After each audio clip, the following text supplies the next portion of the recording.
When too much work bogs you down, asana helps you handle it. Hare Krishna devotees, please accept my humble obeisances. All glories to Śrīla Prabhupada. Welcome devotees to today's Bhagavatam class. Today we will be continuing on Śrīmad-Bhagavatam, Canto 2, Chapter 9, verse 20, and a beautiful verse, and the chapter is entitled Answers by Citing the Lord's Version. We're happy to have Anandarupa Mataji with us. Hare Krishna Mataji. Please accept my humble obeisances. All glories to Śrīla Prabhupada. And it's all yours, Mataji, whenever you want to start. You're on mute, Mataji. Hare Krishna. Hare Krishna. Please accept my most humble obeisances. All glories to Srila Prabhupada. All right. So we are resuming reading from Canto 2, Chapter 9, verse 20. We will start with the Guru Pranati, Śrīmad-Bhagavatam invocation prayers, and then we will recite the verse in Sanskrit, followed by synonyms and translation and purport. I have prepared some nice material to share based on Srila Prabhupada's teachings, Vaishnavacharya's teachings, and then it will be followed by some discussions, reflections, questions, if any. So let's get started.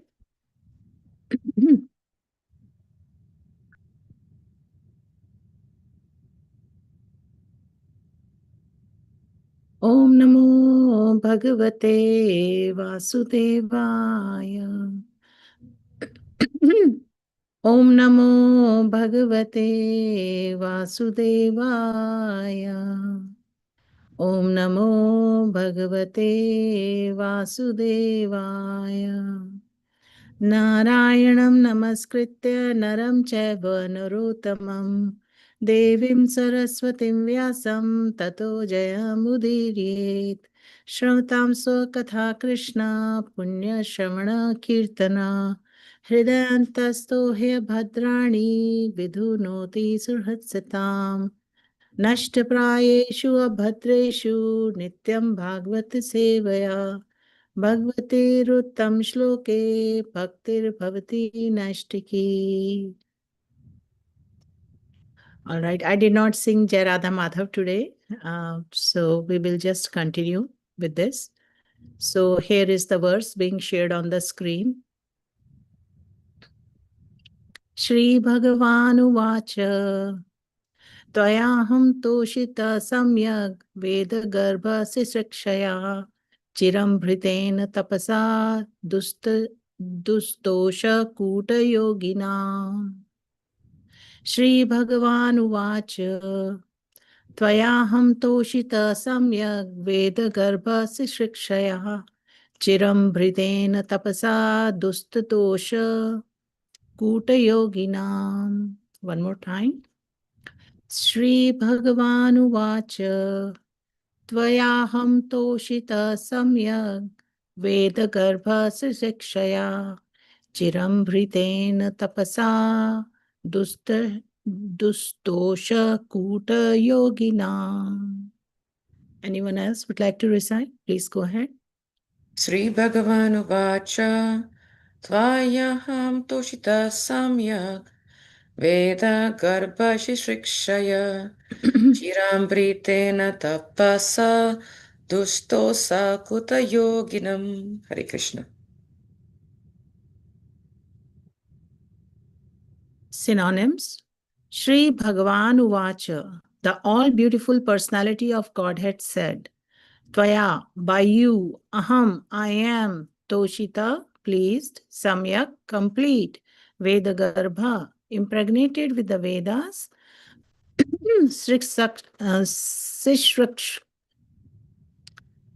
sisṛkṣayā, for creating, ciraṁ, for a long time, bhṛtena, accumulated, tapasā, by penance, dustoṣaḥ, very hard to please, kūṭa-yoginām, for the pseudo mystics. Translation and purport by His Divine Grace, A.C. Bhaktivedanta Swami Srila Prabhupada ki jai. The beautiful personality of Godhead addressed Lord Brahmā. O Brahma, impregnated with the Vedas, I am very much pleased with your long accumulated penance, with desire for creation. Hardly am I pleased with the pseudo mystics. Purport. There are two kinds of penance, one for sense gratification and the other for self-realization. And there are many pseudo mystics who undergo severe penances for their own satisfaction, and there are others who undergo severe penances for satisfaction of the senses of the Lord. For example, the penances undertaken to discover nuclear weapons will never satisfy the Lord, because such a penance is never satisfactory. By nature's own way, everyone has to meet death. And if such a process of death is accelerated by anyone's penances, there is no satisfaction for the Lord. The Lord wants every one of his parts and parcels to attain eternal life and bliss by coming home to Godhead, and the whole material creation is meant for that objective. Brahma underwent severe penances for that purpose, namely to regulate the process of creation so that Lord might be satisfied. Therefore, the Lord was very much pleased with him, and for this, Brahma was impregnated with Vedic knowledge. The ultimate purpose of Vedic knowledge is to know the Lord and not to misuse the knowledge for any other purposes. Those who do not utilize Vedic knowledge for that purpose are known as kūṭa-yogis, or pseudo-transcendentalists who spoil their lives with ulterior motives. Let's recite Guru Pranati. Namo Vishnupadaya Krishna Prishnaye Bhutale Srimate Bhaktivedanta Swaminiti Namne. Namaste Saraswate Deve Gauravani Pracharine Nirvishesha Shunyavadi Paschatya Deshatarine. Om Jnanatimirandasya Jnananjana Shalakaya Chakshuranmilitam Yena Tasmai Shri Gurave Namaha. Shri Chaitanya Manobhishtam Sthapitam Yena Bhutale Swayam Rupa Kadamayam Dadati Sapadantikam. Vandeham Shri Guru Shri Yuttapada Kamalam Shri Gurum Vaishnavamscha Shri Rupam Sagrajatam Sagana Raghunatham Vitam Tam Sajivam Sadvetam Savadhutam Parijana Sahitam Krishna Chaitanya Devam Shri Radha Krishna Padan Sagana Lalita Shri Vishaka Vitamscha. He Krishna Karuna Sindhu Dina Bandhu Jagatpate Gopesha Gopika Kanta Radha Kanta Namostute Tapta Kanchana Gaurangi Radhe Vrindavaneshwari Vrishbhanu Sute Devi Pranamami Hari Priye Vanchakalpatarubhyascha Kripa Sindhubhya Evacha Patitanam Pavanebhyo Vaishnavebhyo Namo Namah. Shri Krishna Chaitanya Prabhu Nityananda Shri Advaita Gadadhar Shivasadi Gaura Bhakta Vrinda. Hare Krishna, Krishna Krishna, Hare Hare. Hare Rama, Rama Rama, Hare Hare. Hare Krishna. Mukam karoti vachalam pangum langhayate girim yat kripa tadham vande shikurum dinataranam. All right. So prayers are beautiful. In a deeply prayerful mood, we should seek blessings of the acharyas, the devotees, and of course, the mercy and blessings of the Lord flow through his devotees.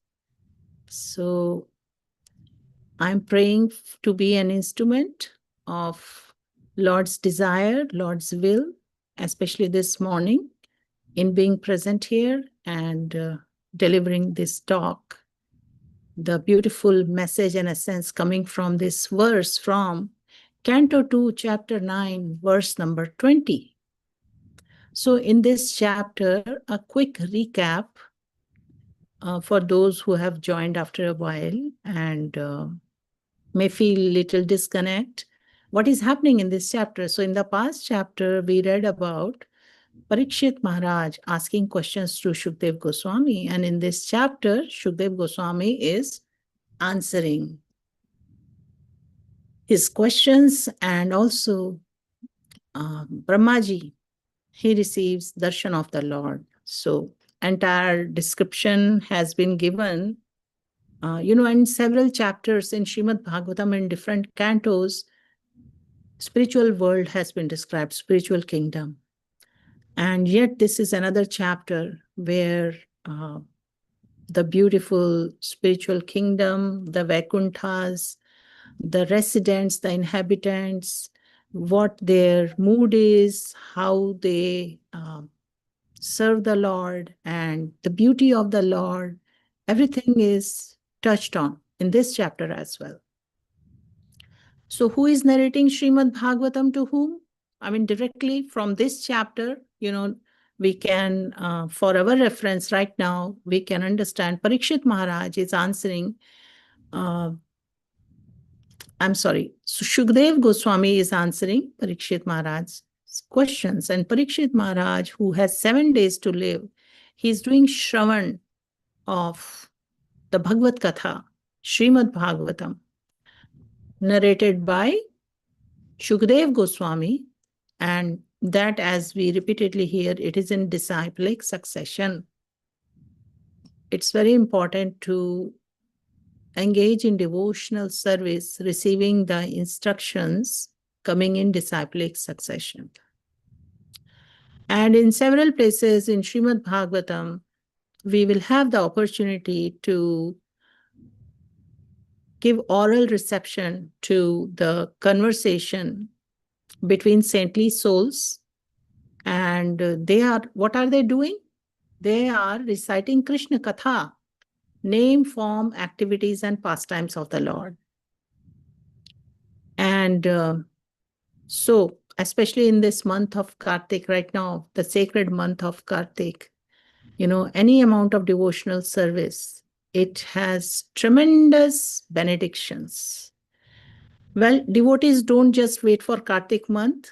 They want to be always engaged in service of the Lord with pure intent. And that is the subject I'm going to come to. I'm going to use the acronym PURE, P-U-R-E, to share with you all the beautiful wisdom which I've tried to capture from several verses, especially this particular verse. And so here, this verse starts saying that the beautiful personality of Godhead addressed Lord Brahmā. So from the background which has been given in previous verses, at the time of creation, when the lotus stem, the lotus sprouts from the navel of Garbhodakshaya Vishnu, and Brahma is sitting there in the deep dark, he doesn't know what to do, and he hears the 2 letters tapa, and with pure intentions and submissively he engages in penance. he does tapa. And then further, Lord is so pleased, he gives darshan to Brahma. And so these few verses, they're talking about when Lord gives darshan to Brahma, what he, how he addresses Brahma and what is the further message he conveys to him. It is also described in this verse, as we can read here, the Lord says, O Brahma, impregnated with Vedas, I am very much pleased with your long accumulated penance, with the desire for creation. So living entities may have all kinds of desires, and scriptures are talking about material desires and how to spiritualize them. And for those who make a show or who pretend having material desires in their heart, that subject is also touched on. Actually, in this purport itself, Srila Prabhupada is talking about that. So we will briefly discuss that also. But the main thing to learn from this verse is how to please the Lord. What are the activities or who do not please the Lord? And the term used here is pseudo-mystics. Srila Prabhupada uses the term pseudo-transcendentalists. So we will touch on that as well. Okay. So having pure intention versus ulterior motives, we will talk about that. So let's get started. Okay. So now, by now we have some understanding how Lord Brahma's pure-hearted penance, he performed the austerity of meditating on the just word tapa, and he engaged in devotional service. And so with pure intentions, while it is mentioned here that Supreme Lord is not pleased with the efforts of pseudo-mystics, and pseudo-mystics is a category of mystics or transcendentalists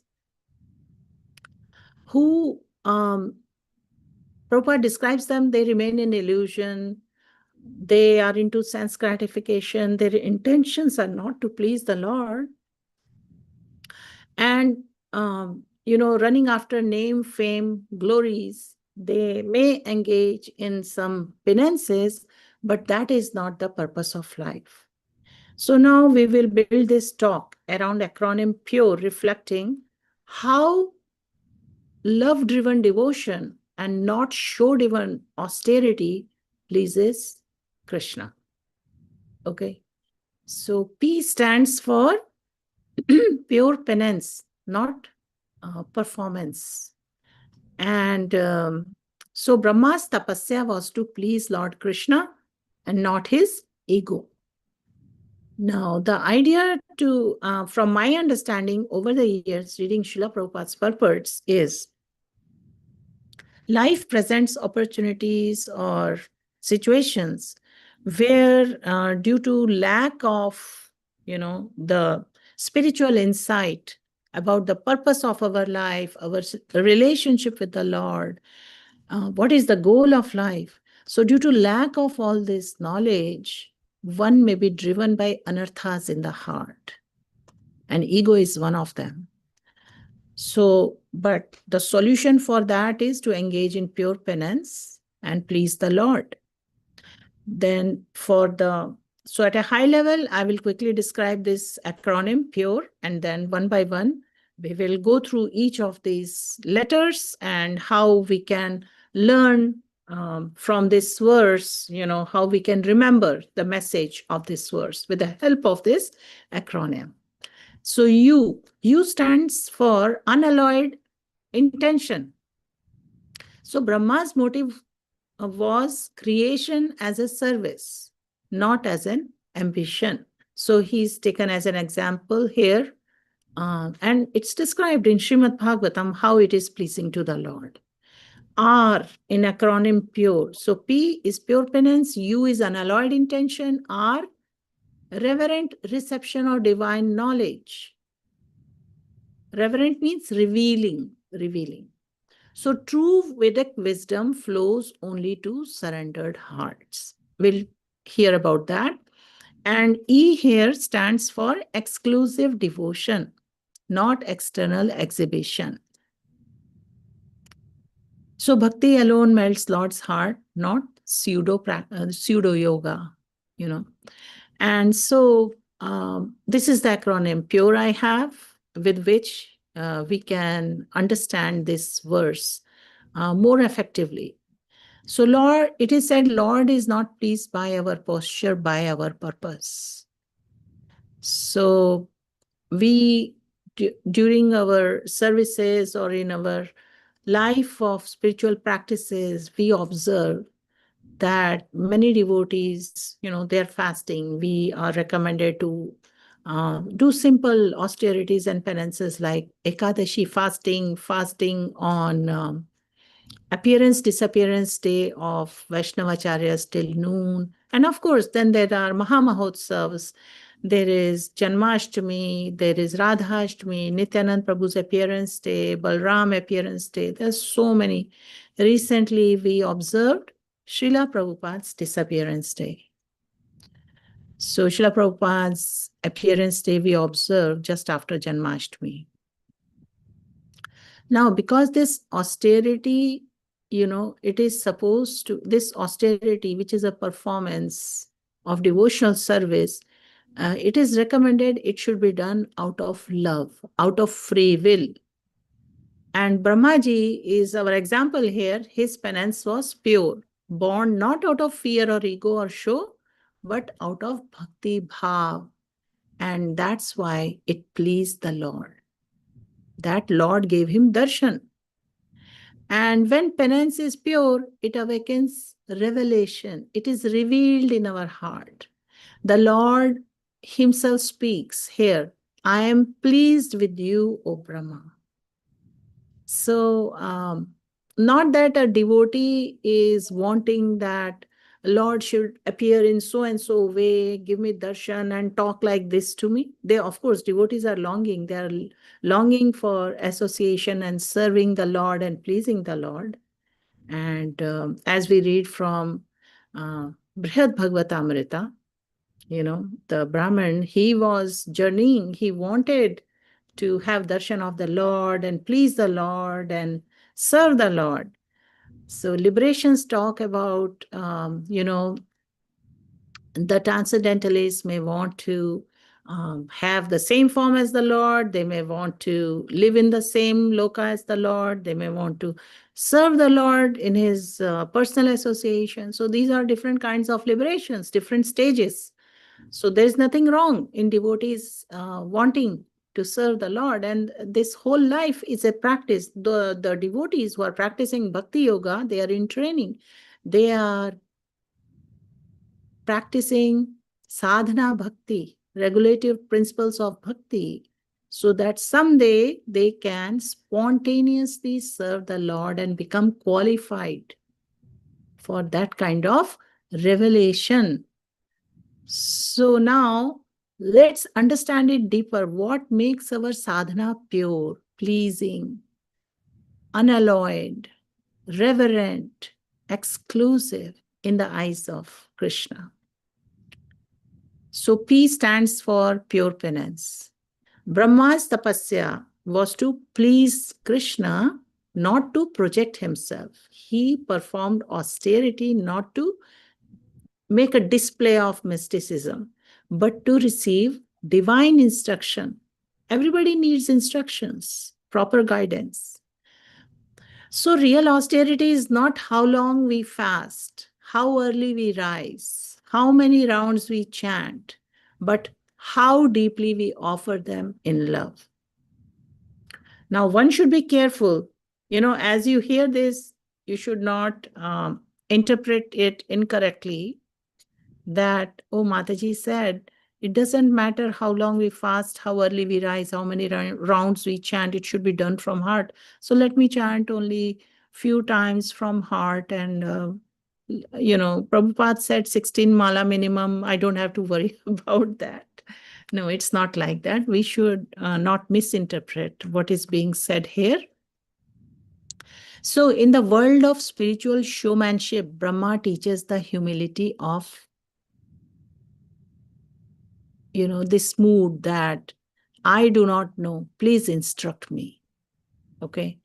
So Srila Prabhupada would say, the Lord is not pleased by penance of those who act for material gain. Only when done to serve the Lord does he reveal himself. This is given in 20th verse itself. Now, without devotional service, even the greatest austerity is like decorating a dead body. So the devotion element, priti purvakam, the priti element has to be there. And then one cannot approach Lord through mechanical or intellectual efforts. It is by service, humility, and surrender that he is pleased. We find many speakers talking on the subject of pleasing Krishna. Srila Prabhupada has many lectures. These talks really help us understand that for pleasure of the Lord, sam siddhir hari toṣitāḥ, for the pleasure of the Lord, one should engage in loving devotional service. Penance performed to realize Krishna is real penance, else it is simply a waste of time. That's how Prabhupada would explain. And my Guru Maharaj, some of his talks, I could remember, he would say, Krishna is impressed by how much we do. He is moved by how Krishna is not impressed by how much we do. He is moved by how purely we do it. So purity of intentions. Brajbihari Prabhu, he did some talks here. I remember from a long time back. He mentioned that the road to hell is paved with pure intentions. That's how people who rationalize or who try to justify their evil intentions, they sometimes talk like that. So we should be careful where we are applying, how we are applying these teachings. So there is a quote by Bhakti Swami I have here. He said, austerity done with love becomes grace. Austerity done for name becomes bondage. So true tapasya burns the ego, not the body.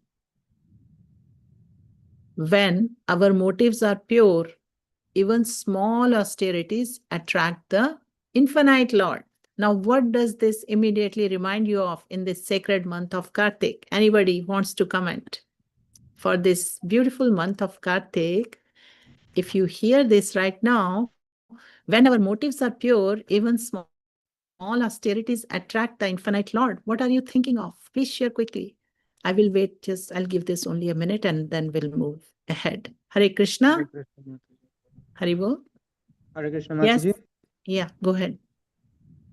So I was thinking about just offering a small lamp and we are attracting like huge mercy, in this form of spiritual advancement.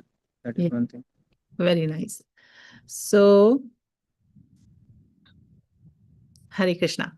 That's exactly what I also had on my mind. So around that, we have so many pastimes, right? So in śrī-bhagavān, in Canto 4, there is pastime of young Prince Dhruva. So Dhruva began penance for kingdom. He was humiliated. He was angry. And so he went, and the long story short, he performed a penance. And initially, Lord, it seemed, he received some guidance from sage Narad, and Lord did not appear. But when his heart melted into love, the Lord appeared and gave him darshan. Now, there is example from Chaitanya Charitamrita. Lord Chaitanya praised the humility of Srila Sanatana Goswami, one of the 6 Goswamis.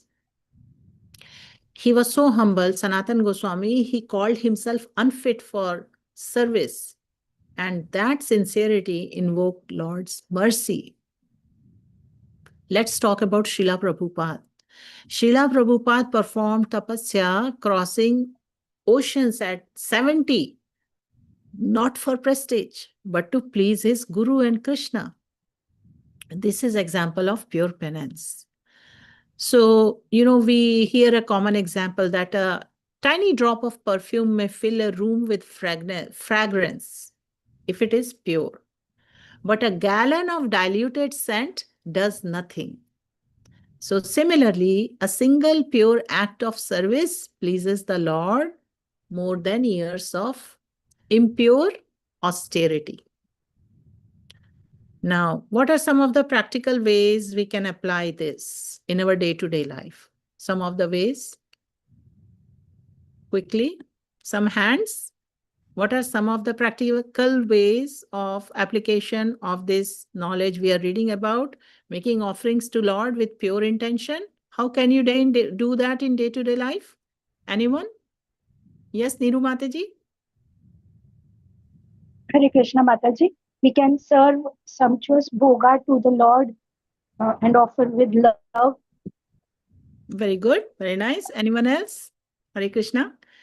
So initially when, the practitioners, they start reading spiritual books, these books by Srila Prabhupada, there is a lot of talk about instructions about engaging in devotional service, reading śrī-bhagavān, chanting the holy names, serving the saintly souls, engaging in deity worship, visiting the holy dham. And then for some time, a new practitioner of these bhakti yoga practices, they are trying to balance their life, their jobs, their family, trying to find time windows, when to chant, when to get some service in the temple, was often struggling with those time windows and managing their family life around it. And over time, when they go deeper into the wisdom from these texts, they realize, actually, I don't have to try to balance separately material life and spiritual life. I can just spiritualize whatever I am doing. You will find a lot of senior devotees, when you ask them, I didn't see you on so and so event, or I didn't see you for so long, and they will very nicely express, I was serving the home deities, I was serving children, I was like that, serving parents.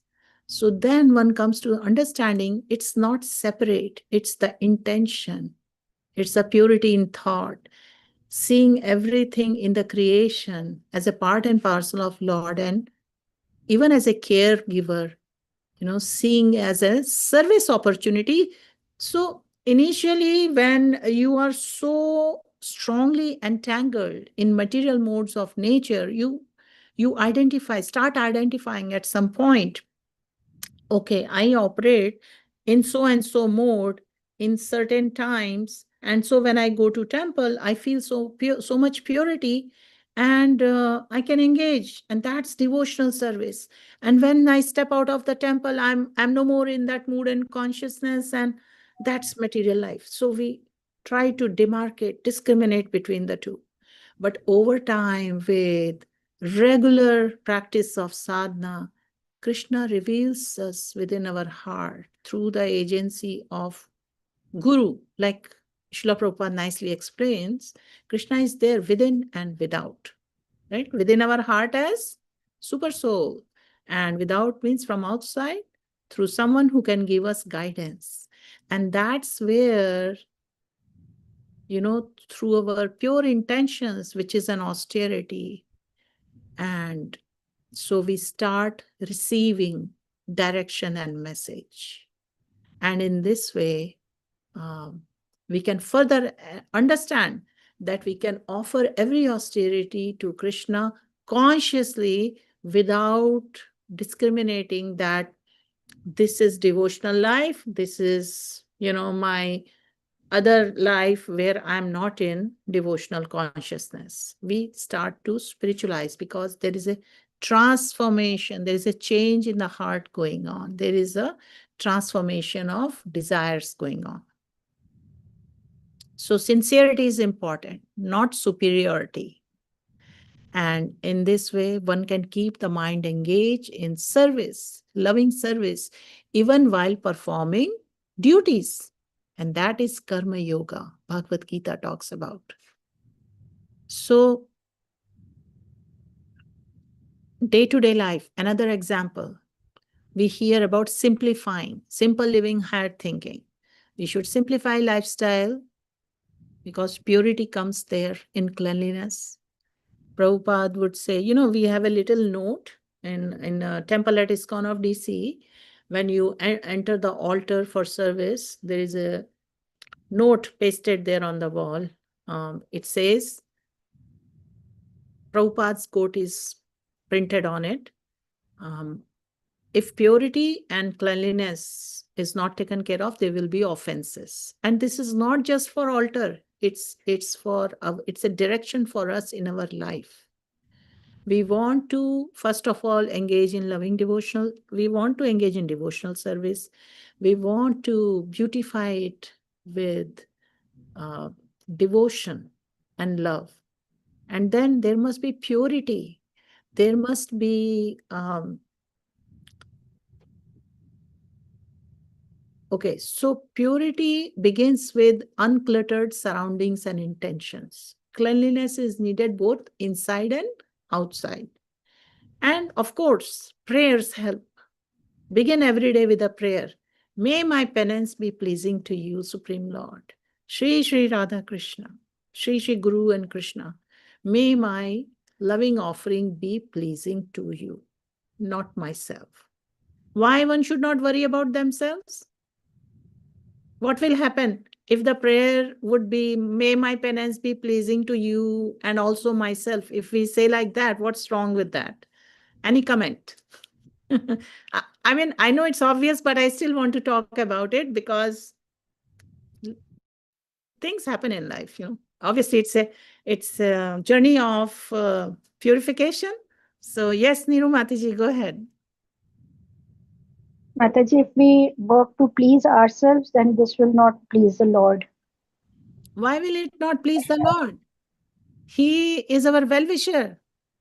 Why will he not be pleased if we say that, let me have all the name, fame, and let me, while I serve you, please guarantee that, please take care that, I get the excellent grades, I have the best well-paying job, I have all kind of recognition everywhere. Why can't I pray like that? Yes, I think Anasuya Mataji, you're saying something? Thank you, Mataji. It's not pure intention. We are saying that we are Krishna. Yeah. That's pretty much. Yes, The yes. intention is mixed. Yes. Mixed with material attachments and desires. Yes. So we are doing it all for pleasing the Lord. And so where we have many pastimes around it, we'll slowly address them in future opportunities, not here exactly. So then we should think about what penances do I perform with subtle pride rather than love for devotion for pleasing the Lord. How can I transform my daily activities into pure penance for Krishna? In what ways do I seek validation for my sadhana instead of his pleasure? What one habit, if purified, could become a true offering to the Lord? How can I remind myself that purity is greater than performance? All right.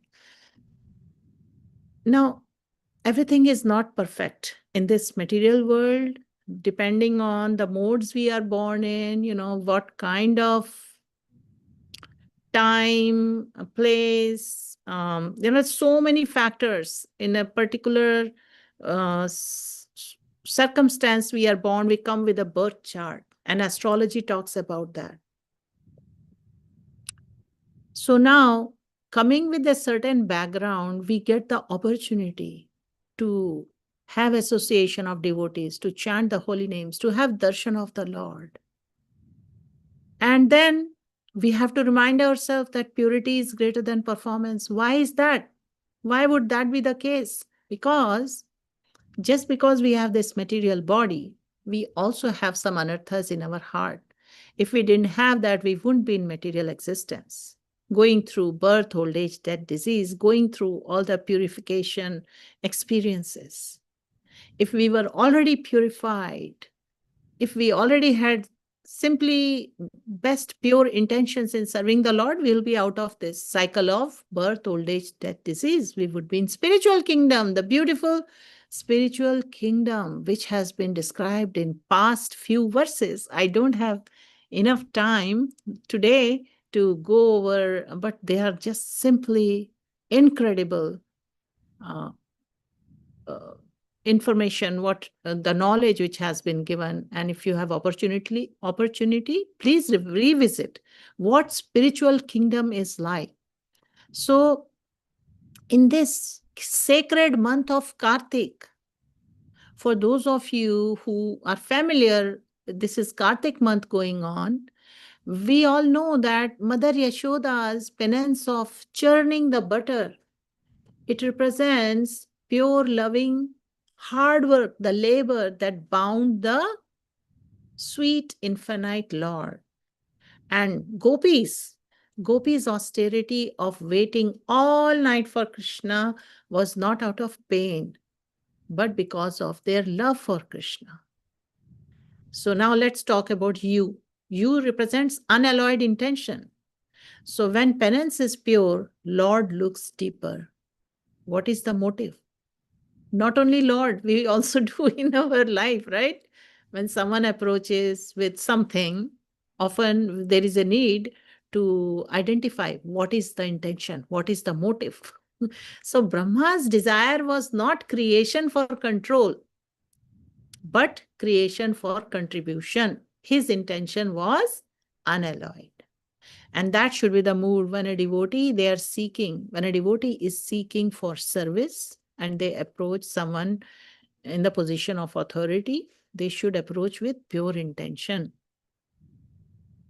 Now let's explore how unalloyed motives, they invite this special mercy of the Lord, which I earlier said divine wisdom.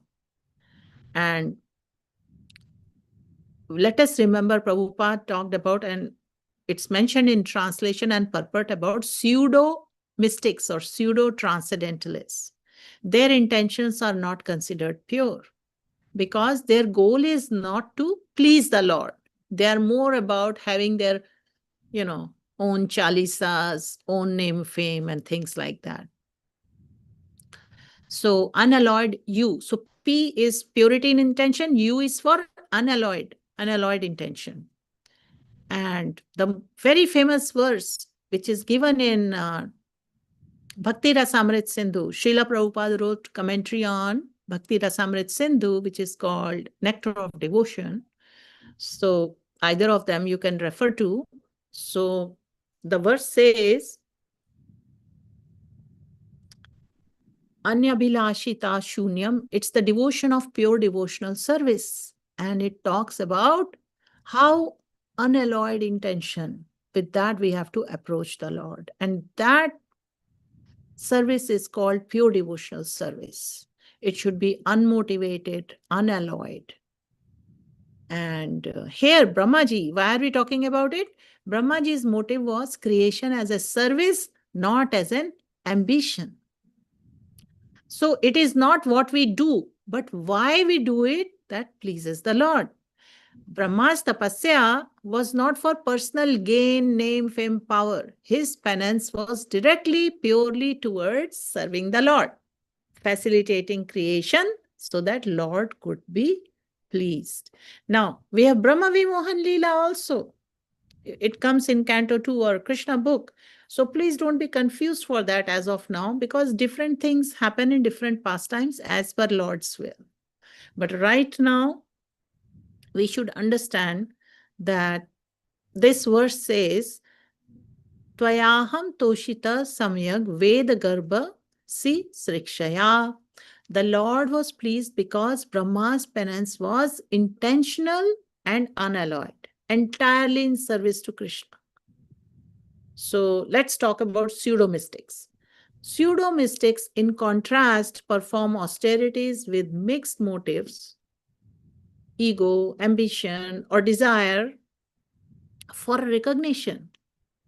And so as śrī-bhagavān, uvāca, it's described here. he is hardly pleased with them. So now, Srila Prabhupada, I have some quotes by Srila Prabhupada, which will really tremendously help us. That's why I have them here. He says, unless penance is done with pure intention for Krishna, it's like offering a gift to the wind. The Lord accepts only what is done with the heart, not with calculation or ambition. And the ultimate purpose of an austerity is to develop love for God, not to accumulate personal power. Even knowledge or tapasya, when motivated by ego, binds the soul rather than liberating it. So, in addition to this, I want to add, when one serves with pure intentions, unalloyed devotion, it leads to humility. It helps one becoming more tolerant. This is my experience in life. You know, our scriptures are loaded with two top qualities devotees should strive for: humility and tolerance. And all these beautiful instructions or recommendations which come out of messages in śrī-bhagavān ultimately helps one cultivate humility and tolerance. Earlier, I mentioned astrology. You know, if you approach an astrologer who is into giving some materialistic solutions, remedies to you, you know, that may not actually help one cultivate humility and tolerance. The ultimate solution is to a Krishna conscious approach to unfavorable planetary effect is to engage in devotional service. That's why Srila Prabhupada did not actually recommend one to get entangled with astrology, because one who sincerely, with pure intention, in unalloyed devotion, takes to loving devotional service for pleasure of the Lord, all planetary situations become aligned in favor of the practitioner for them to engage in loving devotional service, meaning having the protection being in the material existence. Protection for what? Protection to be a devotee of the Lord. So, there are some references, some beautiful, sweet pastimes from scriptures. Brahma's intention was to organize the creation, not to dominate it. That unalloyed intention pleased the Lord and brought him Vedic insight. You know, we read in the purport that Vedic knowledge he was impregnated with Vedic knowledge. Therefore, the Lord was very much pleased with him. And for this, Brahma was impregnated with Vedic knowledge. And then it says the ultimate purpose of Vedic knowledge is to know the Lord and not to misuse the knowledge for any other purpose. Okay. So now we have example of Dhruv Maharaj. Initially, he was motivated by personal desire, but his penance transformed into service for the Lord. Only then did Krishna appear. Let's talk about Narad, sage Narad. He constantly guides others, not for personal gain, but to help souls return home. Unalloyed service in action. That is the clear example of unalloyed service in action. And Srila Prabhupada, from life of Srila Prabhupada, we see publishing Srimad Bhagavatam was never for fame. His sole intention was to glorify Krishna. He said, I didn't bring Srimad Bhagavatam to America. Srimad Bhagavatam brought me.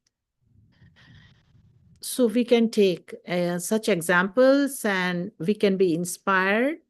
So before every act of service, we should ask, am I doing this to please Krishna or myself?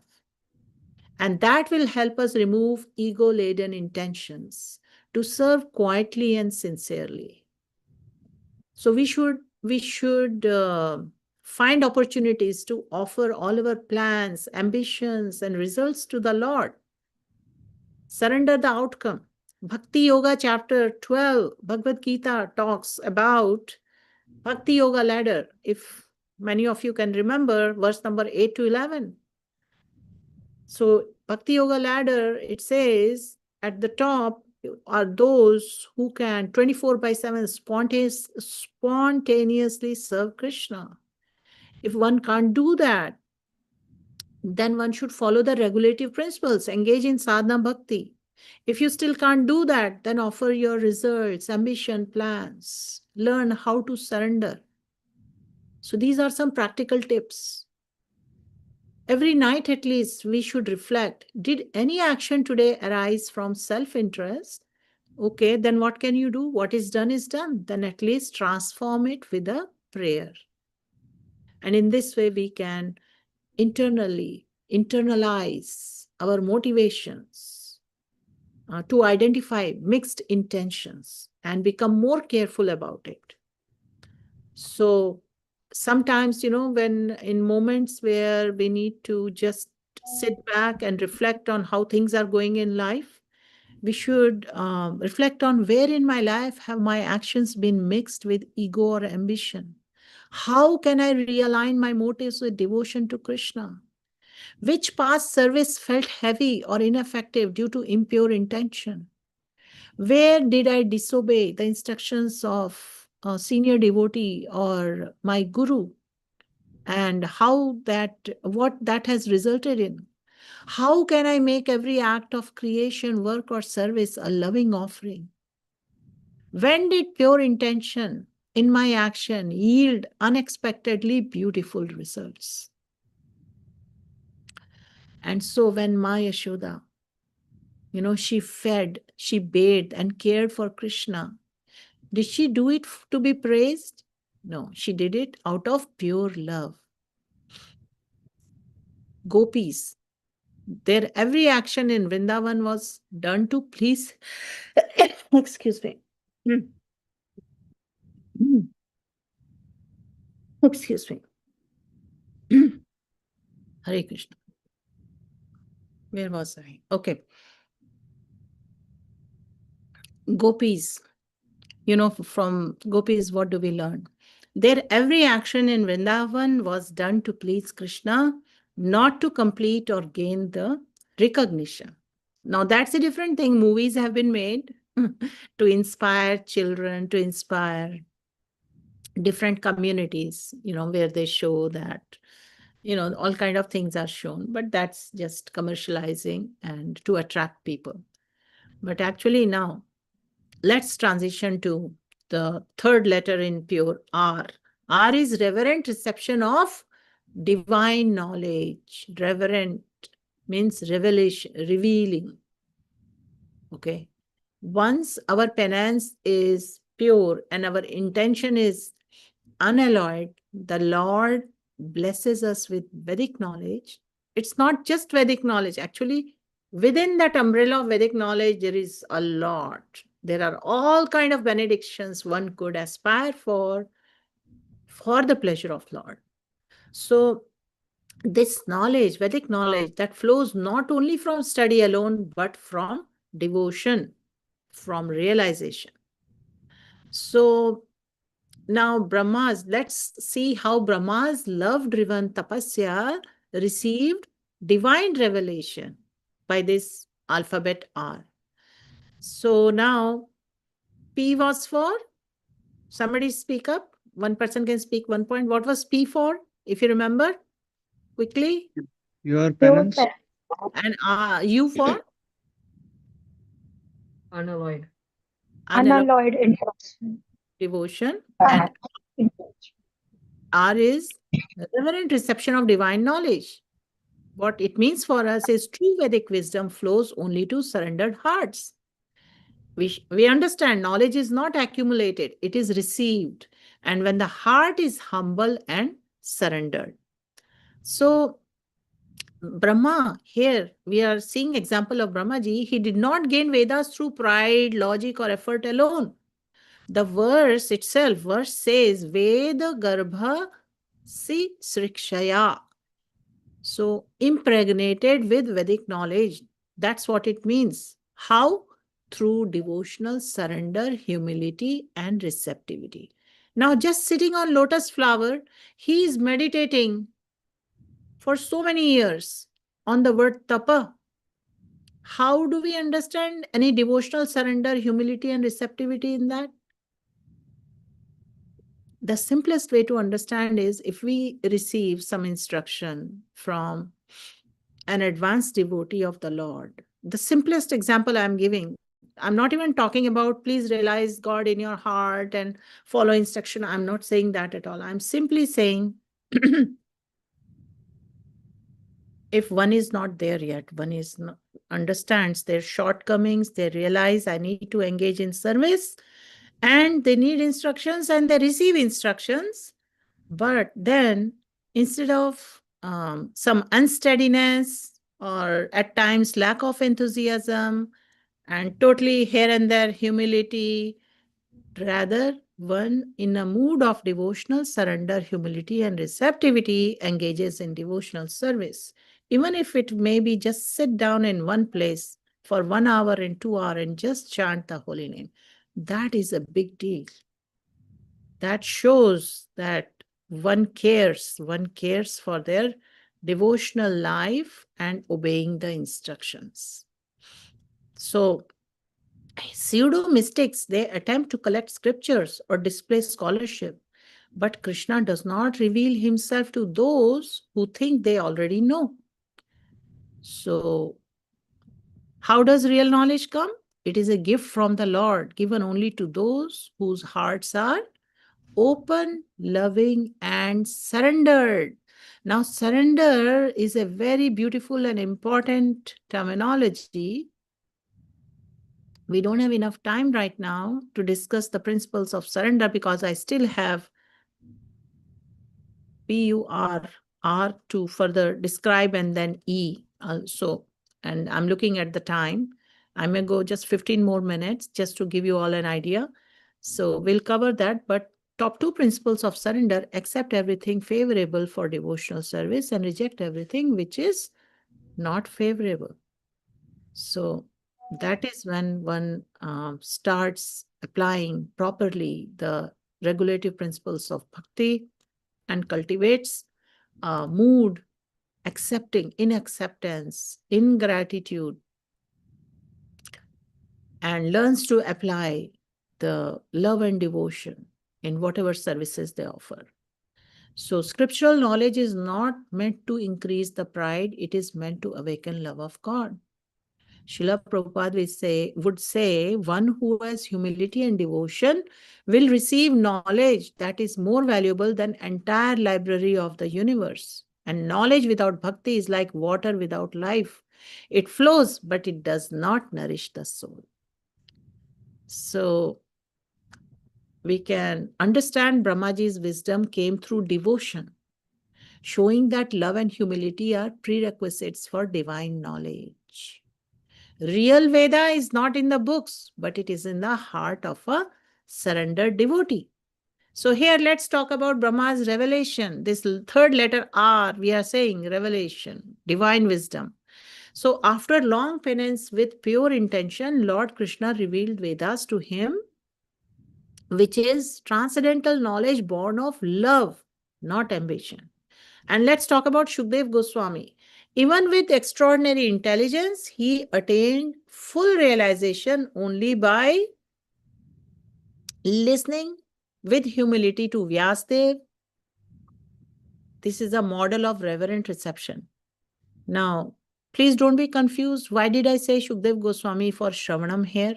Because in disciplic succession, he received by listening with humility to Vyasadev. And then Parikshit Maharaj is listening to Shukdev Goswami. Now Narad, sage Narad, as a traveling sage, he constantly absorbs knowledge from the Lord and great devotees, which shows us what? That receptivity and respect are the key. And Chaitanya Charitamrita, Lord Chaitanya taught that the gopis, though illiterate, had highest realization because their hearts were open, versus not from heads. They were doing the Shravan and Kirtan. They were engaged in that, right? So, some practical tips for us. We should approach every scripture with humility and prayer. Oh Lord, let me understand your message, not for impressing others. We should learn to listen more than talk, because divine knowledge flows to attentive hearts. We should study with love. Even one verse absorbed with devotion is more powerful than 100 verses memorized. And we should combine reading with some service.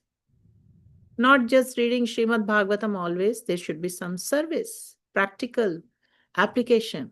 Working for the Lord, it makes our hearts soft to receive His wisdom.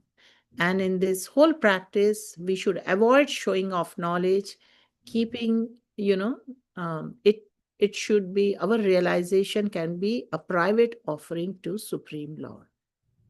All right, so in this sacred month of Kartik, let us meditate. Mother Yashoda did not need philosophical knowledge to understand Krishna. Her heart received all truth through devotion.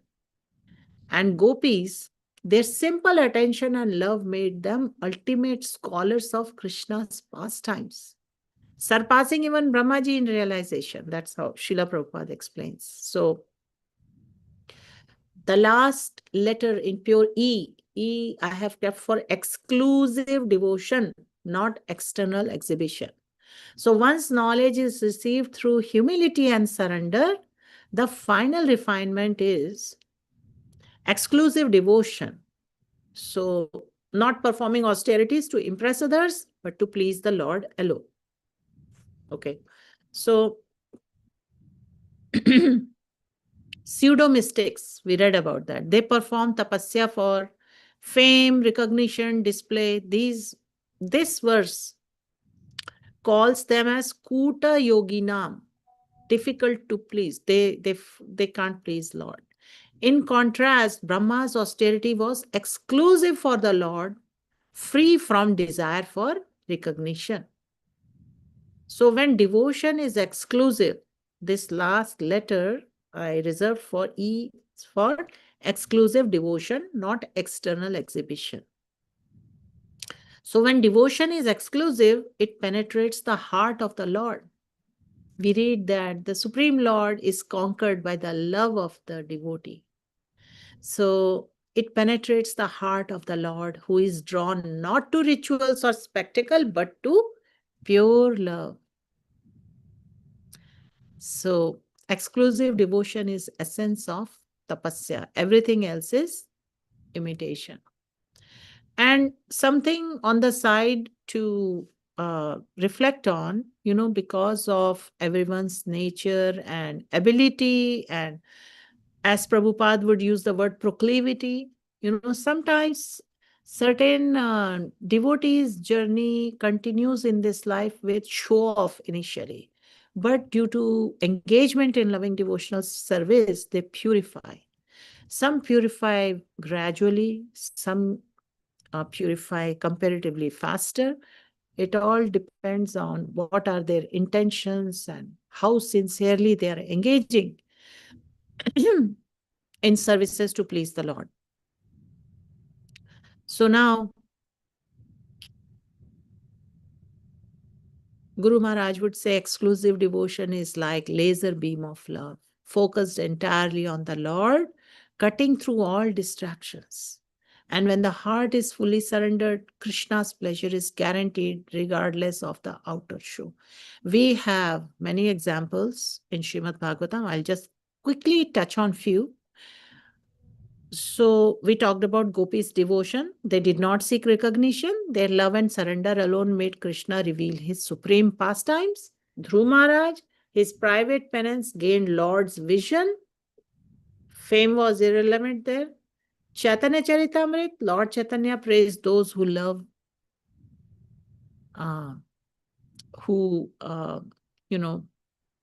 secretly engage in service without making a show off.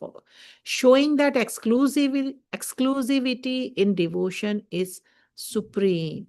So here we can see Brahma's tapasya. He did not display his austerities. He quietly accumulated penance with love for creation, earning Lord's pleasure. So in any festival, celebration, in all these temples, there's so much efforts put in by everyone involved in the background for beautification, for deity care, deity dressing, for prasadam preparation, so that the visitors may have a beautiful experience of bhakti. It's all done in background, not as it may look like, oh, this is a huge, beautiful decoration for show off, but nobody knows how many devotees were involved there and how they took all the inconvenience, if at all, for all those preparations. Many are behind the scenes in the kitchen working morning to night, and they leave from there. So that's loving devotional service. So one should not worry about this, that they have to keep devotional practices private. Even small offerings in the home altar pleases the Lord. And, so we go on social media, so many are sharing their home deities and what they offer. Some will just go to temple and they will capture all, share.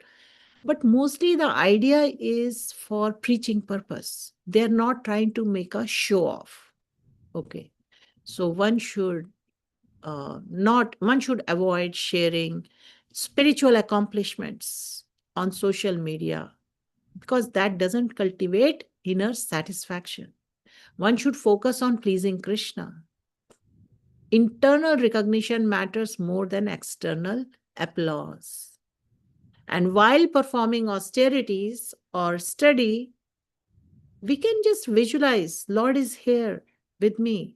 I'm doing it for the pleasure of the Lord.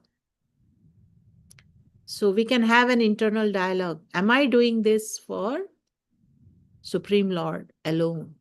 Or are there other agendas? And in this way, we should see if we are seeking recognition for our spiritual practices.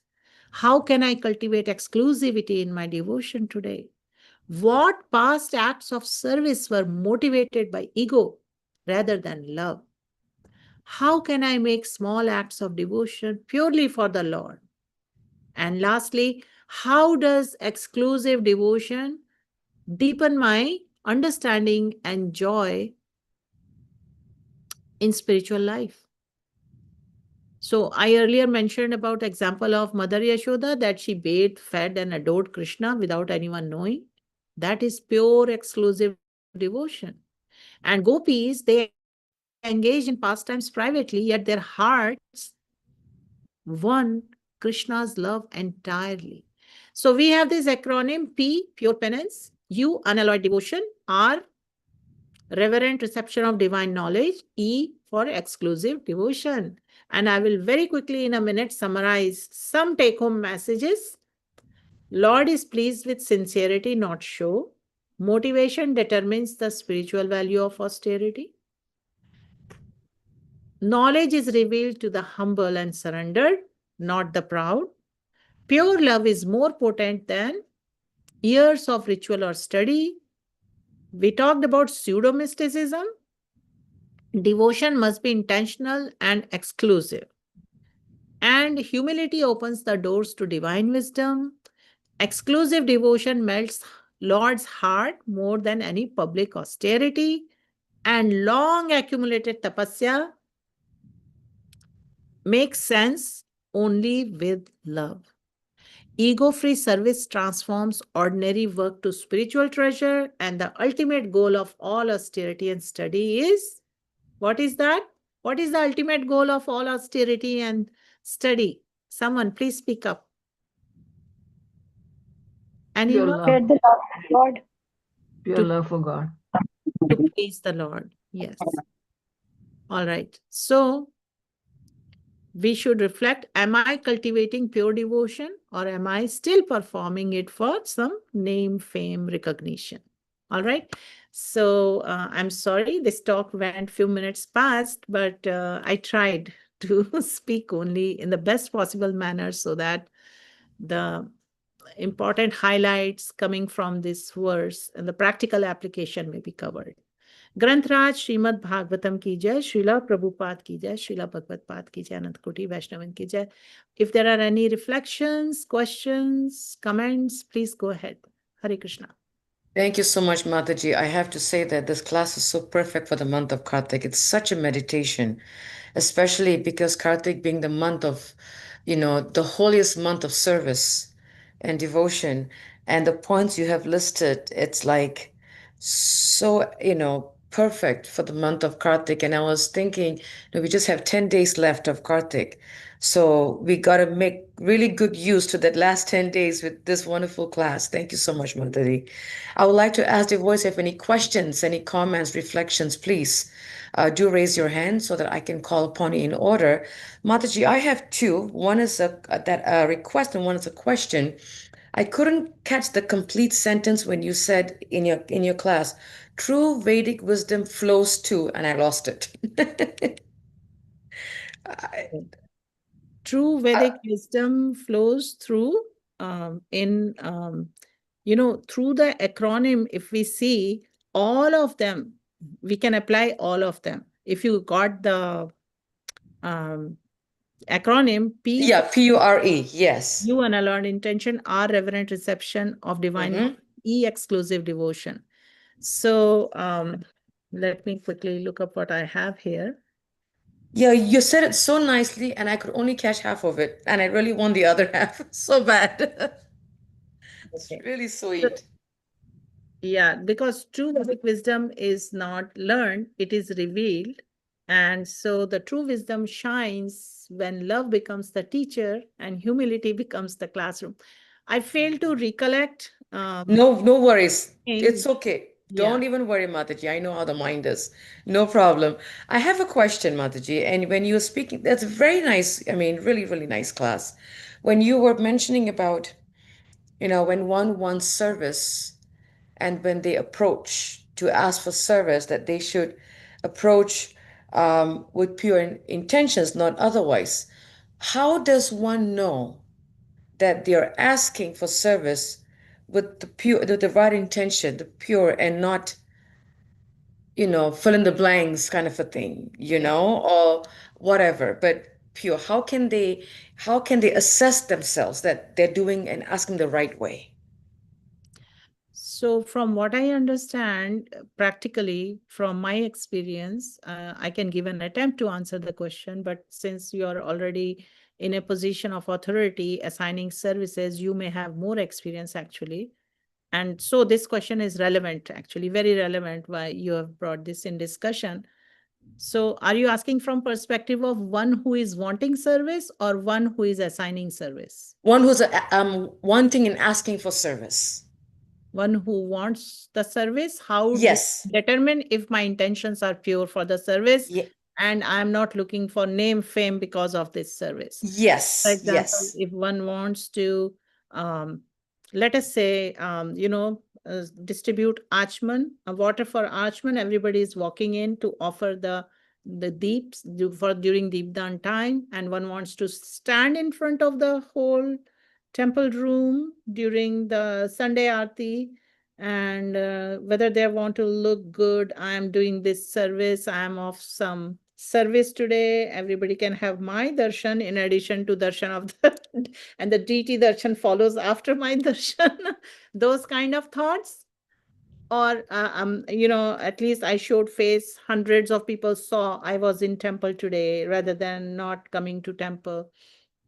Versus, okay, I've been approached, they need help, and I should leave everything. I'm available. Maybe it's inconvenience to be half an hour more right now in the temple, but I will be there because that is my service. I've been chanting and Krishna has sent service my way, versus thought like this.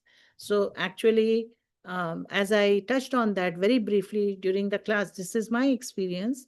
not everyone is already gifted with that purity. Initially, some want for recognition may be there, but very quickly, due to engagement in devotional service, one purifies and their intentions come more towards purity of this mindset that service help is needed and I should make myself available and not worry about whether I'm dressed appropriately to stand in front so everyone is looking at me. I'm coming straight out of kitchen and my sari is going 4 inches above my feet. Not worry about all those things and be there and serve. So that is a very internal realization. Actually, more challenging is for the one who assigns service to often think like whether someone has approached me for services, they are trying for some name, fame. And I think while repeating and stating these words, maybe answer has become clear. I have stressed more on how one should cultivate this mindset, because I like to believe mostly everyone is not perfect with all kind of desired virtues, and it's Krishna consciousness is a training to learn all these and develop these qualities. And the more we accept service opportunity, more is our opportunity to purify. And so it's a constant decision making going on. And in that decision making, our intentions surface. We learn to identify what our intentions are. Already one may not know in advance. Sometimes people ask, how do I know Krishna is guiding me from within my heart as a super soul, or my mind is giving me the directions? These kind of questions devotees have. And so, but one has to go through this experience of serving, and it surfaces, things become clear that who is giving the direction. So similarly, if straightforward in one line, my answer would be, if I do not care who is watching me, who is, what one thinks of me or what the outcome is going to be, very likely it's coming from pure intentions, because I'm looking to just please the Lord. Yeah. Even if someone says something harsh to me in this process or pushes me aside saying that, it was my service actually, and so you should hand over this service to me now, and to not make a big deal out of it and just go with the flow. So yeah, many experiences happen and one learns to identify, what is Lord's will as of now. Sometimes we get service we have been waiting for, and we show up taking all kind of inconveniences, but then right there at that moment, some maybe person from authority or someone senior may come and take it away and give it to someone else. Those and not to make a big deal, stay humble, tolerant, and understand Lord's will. That is where we start clearly seeing that it's our intentions are pure and we should accept Lord's will.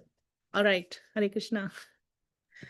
I like your last point, Mataji, because I have definitely experienced that in my early years. I wanted a service, and then I would have liked to do the service, but it was given to someone else. And I remember Rajalila Mataji, at the time she was guiding us, and she would say, well, she would ask us, did it hurt?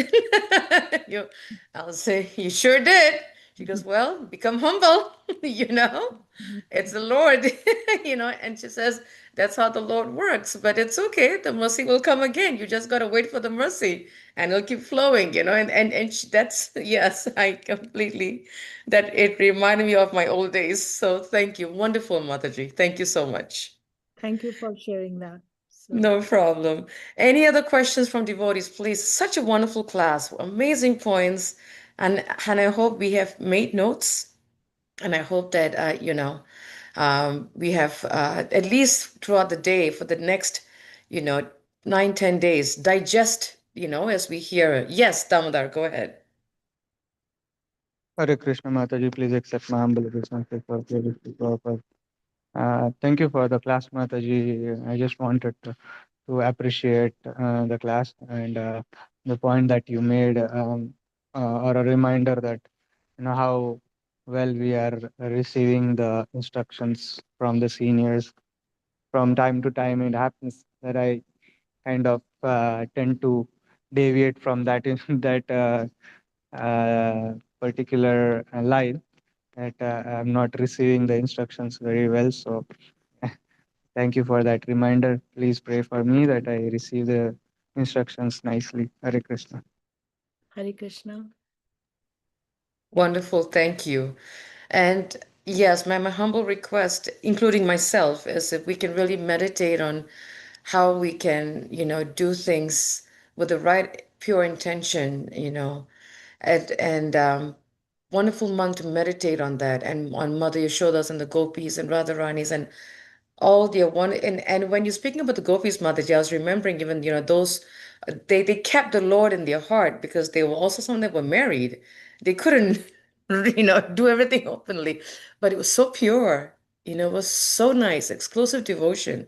So I was really having this small little, appreciation and realization how this class is so wonderful. So thank you so much for setting our minds to prepare, and make the best of it, not just for the 9-10 days left of Kartik, but for the rest of our spiritual life. And we thank all the devotees for joining us.